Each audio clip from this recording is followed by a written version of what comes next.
last segment. Customers of Coinbase, the country's largest crypto platform, are angry with the company's customer support, which is supposed to provide help, but has just led to more frustration. Here's Eamon Javers with a CNBC investigation crypto nightmare.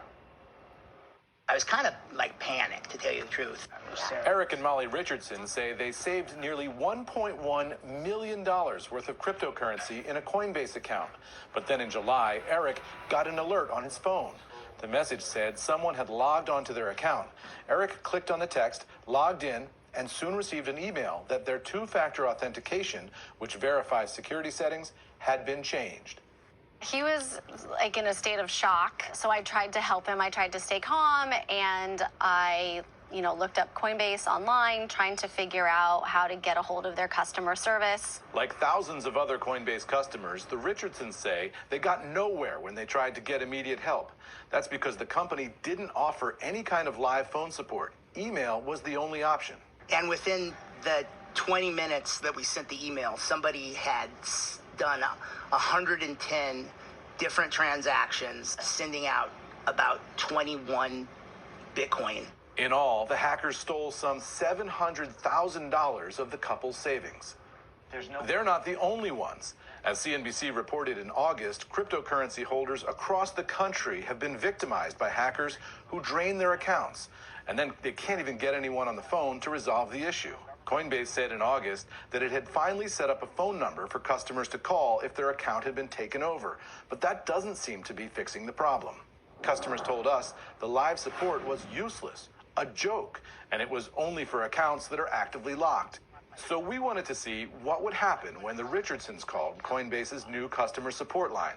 I'm going to call and see if I can get my account finally unlocked. And maybe should I ask if will give me my money back? A Coinbase agent does answer. Well, I got locked out of my account about 2 months ago, and I haven't been able to get back in. Somebody stole 21 Bitcoin out of it. The agent tells Richardson he actually doesn't have access to his case file, instead saying he should respond to a Coinbase email he'd already responded to. A Coinbase spokesperson says, "We recognize the challenges some of our customers have experienced with their Coinbase accounts.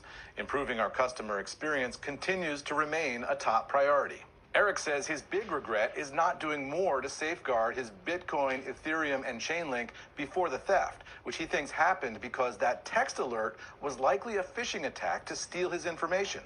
One option he considered but didn't follow up on was a hardware device used for cold storage of cryptocurrencies. I beat myself up every day because I have my friends' voices in my head. Eric, put it on cold storage, and I just didn't. Nicole DeSico, who helps clients secure their cryptocurrency, says cold storage is virtually hack-proof. You get a private key, which is like a password, to buy and sell crypto, and you store that key offline. When you keep your funds in cold storage, you own those funds. You have access to them. They're offline, away from hackers. Of course, the problem with even that solution is owners can lose their passwords, or something can go wrong with the device itself. As far as the Richardsons, soon after our interview, Coinbase restored access to their account. They also received a credit from Coinbase, but nowhere near what they lost. Just $500 worth of Bitcoin. Oh, it felt like they kicked sand in my face. That's what made me think, is there even anybody senior at Coinbase looking at this? Coinbase told the Richardsons it won't refund their savings because the company was not responsible for the hack.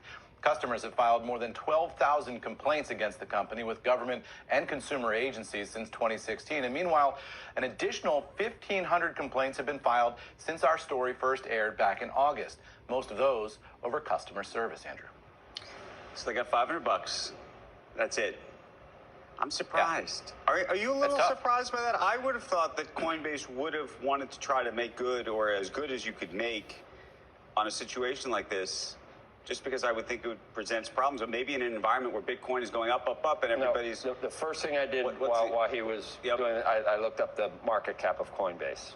Because you cannot have a $38 billion company if you don't get this under control. You can't have your coins at Coinbase and expect that my $1 million is safe if it's not. That's what if it People can hack Bank Coinbase's America. fault. They can hack Bank America No, accounts. but it wasn't Coinbase's fault. This guy let the guy in. Well, if someone hacks your Bank America account or but American that's why Express, I said I if thought it's so someone important that steals Jamie American- Dimon said we're not going to take custody. Bob. Like we're not going to take custody, right? Like that's the scary thing. Look, I mean, the banking system has worked all this stuff out going back decades or even 100 years, right? I mean, the Bonnie and Clyde era. You know, if your money is stolen from a bank, you, as the individual customer of the bank, are not going to be on the hook for that. Now, the money would be, in that case, taken directly out of the bank by Bonnie and Clyde themselves, presumably. So the analogy isn't quite the same here, where Coinbase is saying that, you know, it wasn't our fault that your phone was hacked.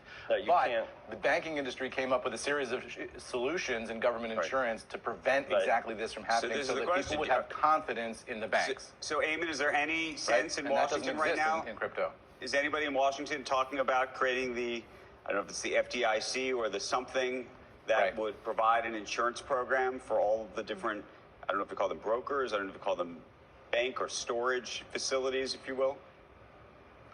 There's a lot of ideas kicking around sort of theoretically, but in terms of practical action, you know, it's just very early days right now. We're not seeing anything that's and are the crypto, on the verge of coming to fruition. Is that something that's being pushed by crypto companies that want to create an insurance program like this, or don't they want to create an insurance program like this because it's going to cost them more? There are a lot of sort of theorists who are talking about this and firing ideas back and forth, but you know, you don't see anybody coalescing around a real proposal that's actually going to move. You know, there's questions even now about who regulates all of this, right? So the regulators are going to have to sort out the turf war stuff first. So I think we're a long way away from seeing any kind of government solution here. And in the meantime, crypto investors are going to have to bear in mind that there is this risk out there. It happens to a lot of people. Your Coinbase account can simply be drained if you click on the wrong link on your phone. And a lot of people are new to this. They don't necessarily know what links to expect to get, what the communication from that company is going to look like. And for these unfortunate customers, that happens, and then they can't even get anybody on the phone to talk about it. Eamon, finally, can you weigh in on Jamie Dimon's comment about both Bitcoin being worthless, but also, and I think Becky made the point, that he also said that they can't take custody of it. Can a bank take custody if they wanted to of Bitcoin? That's an interesting question. With the regulations that are in place, I don't know the answer to that. One of the interesting things is you saw that piece about cold storage in the piece that we just ran, right? Those devices that you can put your cryptocurrency on, you keep them away from the internet so hackers can't get at them. So then the risk becomes you might lose your cold storage device, right? You put it in a drawer, your dog eats it, something bad happens. Fire. So what are people doing with their cold storage devices? A lot of them are putting them in safe deposit boxes in banks. So there you go. We're full circle. Yep, that's what I would do. Put it right in a bank. Right. And then put your password in a something you need second. to keep secure. Secure the box. Safety deposit box. People have all $50 million you do not leave it at Coinbase. That's you do what not I need. leave. Right.